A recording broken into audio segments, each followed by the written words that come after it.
Part 5. Setelah penyelesaian peredaman pada plafon dan lantai, dilanjutkan dengan instalasi perangkaan peredam pada bagian dinding, di mana pada bagian vertikal menggunakan rangka metal stud dan pada bagian horizontal menggunakan rangka uraner. Pada bagian horizontal yang menggunakan uraner, pada bagian yang bertemu dengan dinding dan lantai telah dilapisi dengan busa eva. Hal ini dilakukan untuk mencegah terjadinya getaran. Instalasi perangkaan peredam dinding ini dibuat menjadi panel-panel dengan ukuran mengikuti ukuran peredam rock wool, yaitu dengan lebar 60 cm dan tinggi 120 cm. Penggunaan material metal stud dan uraner ini akan menghasilkan sisi rangka vertikal yang tidak akan pernah bersentuhan dengan dinding sehingga bebas getaran. Namun demikian, pada sisi vertikal perlu kita kuatkan dengan ikatan-ikatan siku. Langkah berikutnya adalah pembongkaran instalasi listrik seperti saklar-saklar, colokan, indoor AC, dan lain-lain. Karena posisi dari masing-masing peralatan listrik tersebut harus berada di sisi terluar, artinya dia harus tertempel di peredam terluar, yaitu tertempel pada lapis peredam kedua, yaitu green wool yang telah dibungkus dengan kain Hennessy.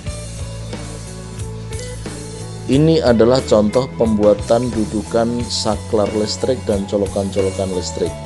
Dudukan ini nantinya akan dimasukkan menjadi satu dengan green wool yang terbungkus dengan kain Hennessy. Seperti ini kira-kira hasilnya nanti.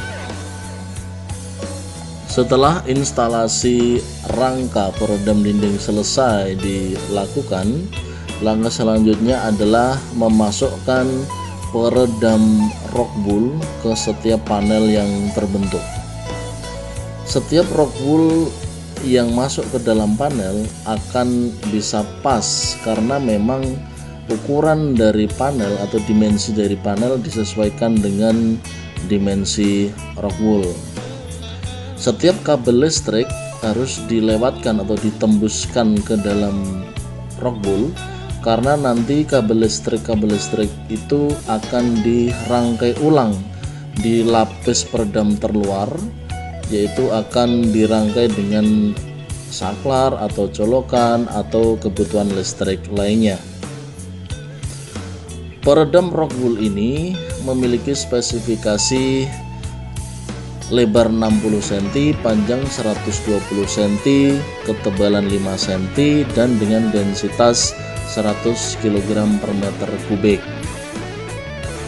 Untuk bagian-bagian dinding yang tidak dapat dimasuki peredam rock wool, sebaiknya tetap kita tempel dengan busa. Hal ini berfungsi agar benar-benar fungsi peredaman berjalan dengan baik.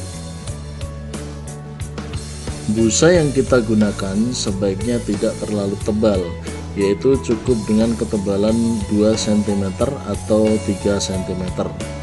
Hal ini dimaksudkan agar permukaan peredam bisa sedemikian rupa rata dengan bagian dinding yang bisa dimasuki dengan rock wool.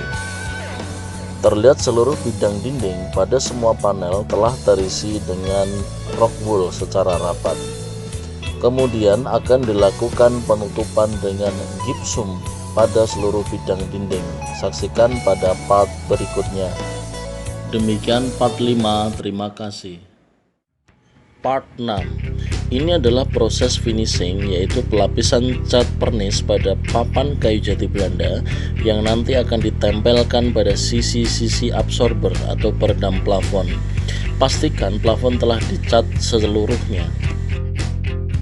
Dalam waktu yang bersamaan, pekerjaan peredaman ini dilakukan di 3 ruangan, yaitu boot room, di mana terlihat absorber atau peredam plafon telah terpasang, kemudian control room, di mana terlihat sedang dilakukan pengisian peredam rock wool dan absorber juga telah terpasang, kemudian live room, di mana terlihat di seluruh sisi dindingnya telah terisi oleh peredam rock wool.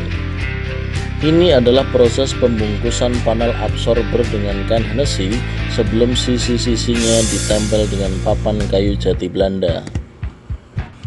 Pekerjaan selanjutnya adalah proses penutupan peredam rock wool sebagai peredam lapis pertama dengan menggunakan gypsum.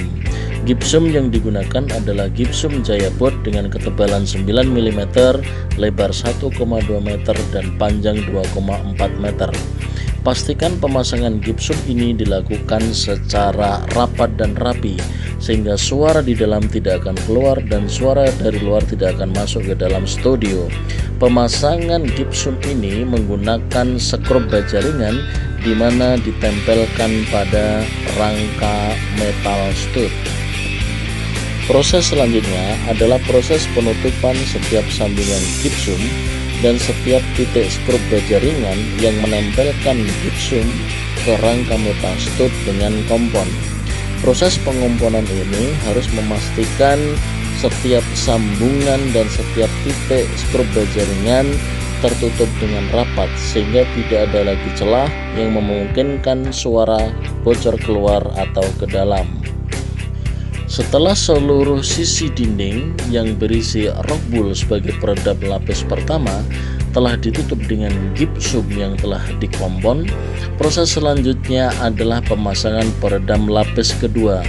Peredam lapis kedua adalah berupa panel-panel berisi peredam green wool yang telah ditutup dengan kain Hennessy.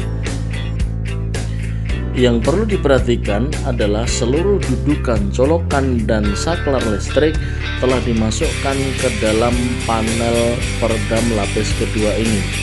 Proses pemasangan panel peredam lapis kedua dilakukan menggunakan lem pok yang dioleskan ke setiap alas panel dan juga dioleskan ke dinding gypsum. Kemudian proses pemasangan dilakukan dengan bantuan skrup baja ringan yang ditembakkan ke dalam setiap sisi panel menembus rangka metal stud. Proses pemasangan ini akan menghasilkan dudukan panel yang kuat dan tidak mudah lepas karena kekuatan lem dan kekuatan skrup baja ringan. Demikian part 6. Terima kasih. Part 7. Ini adalah proses pemasangan difusor pada dinding peredam lapis kedua. Difusor ini dipasang di atas rangka yang telah diinstalasi menempel pada dinding peredam lapis kedua dan diisi dengan peredam green wool. Pemasangan beberapa jenis aksesoris dalam studio seperti halnya difusor, mini BAD, dan lain-lain yang berfungsi untuk mentreatment ruangan agar dapat menangkap seluruh frekuensi suara. Pemasangannya dilakukan bersamaan dengan pemasangan panel peredam terluar, yaitu panel peredam green wool. Oleh karena itu, pemasangan panel peredam kedua, yaitu panel peredam green wool, harus menyesuaikan dengan posisinya. Oleh karenanya, kadang diperlukan penyesuaian, yaitu dengan pembongkaran terhadap panel green wool yang telah kita hasilkan di awal agar bentuknya sesuai dengan bidang yang akan dia isi atau bidang yang akan dia tempati. Yang perlu diperhatikan adalah bahwa pemasangan panel peredam warna-warni ini harus sesuai dengan desain komposisi warna yang telah kita tentukan di awal, termasuk pemasangan panel peredam warna-warni di bidang yang sempit. Pada tayangan video terlihat rangka persegi panjang yang terdiri atas beberapa panel yang telah terisi green wool. Rangka tersebut berfungsi sebagai dudukan untuk pemasangan cermin, sehingga nantinya cermin akan terpasang rata dengan dinding peredam lapis kedua. Di atas cermin akan dipasang dengan difusor, di mana juga di belakangnya menggunakan rangka yang telah terisi oleh peredam green wool. Aksesoris lainnya yang dipasang bersamaan dengan pemasangan panel peredam lapis kedua yaitu adalah pemasangan mini BAD, di mana juga menggunakan dudukan yang berisi peredam green wool, sehingga permukaan mini BAD akan rata dengan permukaan dinding panel peredam kedua ini. Treatment ruangan studio menggunakan beberapa jenis aksesoris ini memiliki fungsinya masing-masing. Difusor yaitu permukaan tidak rata, berfungsi untuk menyebarkan suara ke segala arah secara tidak beraturan. Adapun panel mini BAD di samping untuk menyebarkan suara ke segala arah juga berfungsi untuk menyerap suara. Demikian part 7, terima kasih.